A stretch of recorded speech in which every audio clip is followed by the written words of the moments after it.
By 1885, the European powers had launched a frenzied scramble to colonize Africa.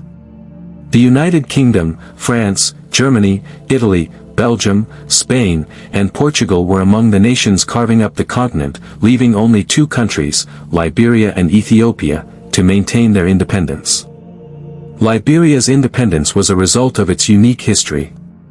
Founded by the American Colonization Society, Liberia was established as a resettlement colony for freed black Americans. Ethiopia, on the other hand, had managed to resist colonialism. However, its independence was soon to be challenged by Italy's growing colonial ambitions. Italy, a relative newcomer to colonialism, began its expansion in Africa in 1885. With Britain's encouragement, Italy occupied the strategic Red Sea port of Massawa. From there, it expanded its control along the Horn of Africa, establishing the colony of Eritrea on land formerly controlled by Ethiopia. Italy also occupied much of present-day Somalia.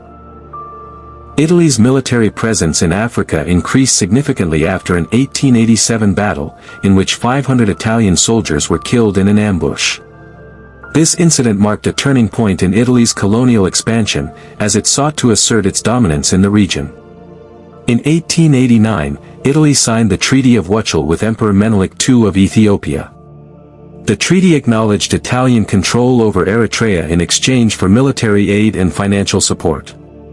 However, a significant dispute arose over the treaty's interpretation. The Italian and Amharic versions of the treaty differed, leading to confusion over Ethiopia's status. The Italians claimed that the treaty made Ethiopia an Italian protectorate, stripping it of control over its foreign affairs. Emperor Menelik II, however, disagreed, insisting that the treaty did not compromise Ethiopia's sovereignty. This disagreement would eventually lead to conflict between the two nations. Emperor Menelik II, who traced his lineage back to the legendary King Solomon and the Queen of Sheba, stood firm in his determination to defend Ethiopia's sovereignty. Alongside his wife, Teta Batul, a fierce opponent of European expansionism, Menelik devised a strategic plan to protect their nation. To bolster their defenses, Menelik and Teta secured modern weaponry and launched a savvy public relations campaign. They enlisted the help of sympathetic Europeans, including Swiss-born engineer Alfred Ilg, who served as Menelik's chief advisor. Ilg played a crucial role in modernizing Ethiopia's infrastructure and promoting the nation's image abroad. During his European travels, Ilg reportedly touted Ethiopia as Africa's Switzerland, highlighting its unique cultural heritage and natural beauty. Menelik's charm and diplomatic prowess earned him international recognition. European journalists and writers published glowing articles about the Ethiopian court, often referring to Menelik as Africa's Christian monarch. His reputation as a wise and just leader spread far and wide, even catching the attention of England's Queen Victoria.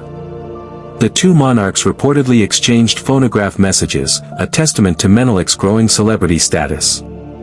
Historian Haile Laribo offers insight into Menelik's remarkable personality, describing him as down-to-earth, charming, and magnetic. Menelik's unique blend of traditional values and modern vision inspired loyalty and devotion in his people, ultimately contributing to Ethiopia's triumph over colonial forces.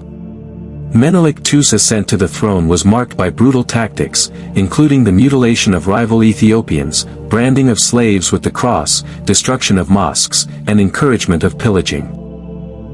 However, in the face of a common enemy, the Italians, Menelik successfully united the fractious provincial rulers behind him. In September 1895, Menelik called for a mass mobilization, rallying an impressive 80,000 to 120,000 troops from almost all regions and ethnic groups of Ethiopia. Meanwhile, Italian forces had advanced to within 250 miles of Addis Ababa, the newly founded Ethiopian capital. Accompanied by his wife Tetu, Menelik led his army on a grueling 5-month march, covering nearly 600 miles. It was noted by many African authors that Menelik's march eclipsed those of renowned military leaders William Tecumseh Sherman and Napoleon, who led their armies on famous marches during the American Civil War and the Napoleonic Wars, respectively. Menelik's ability to unite his people and lead them on such an epic march is a testament to his exceptional leadership skills. Despite his brutal past, Menelik's determination to defend Ethiopia against Italian colonization inspired loyalty and devotion in his people, ultimately contributing to their historic victory at the Battle of Adwa. In the winter of 1895 to 1896, the Ethiopian army, led by Emperor Menelik II, achieved a series of strategic victories against the Italian forces. In December 1895, they annihilated an Italian column at Amba Ailage, and in January 1896, they besieged and captured an Italian fort at Mekelle.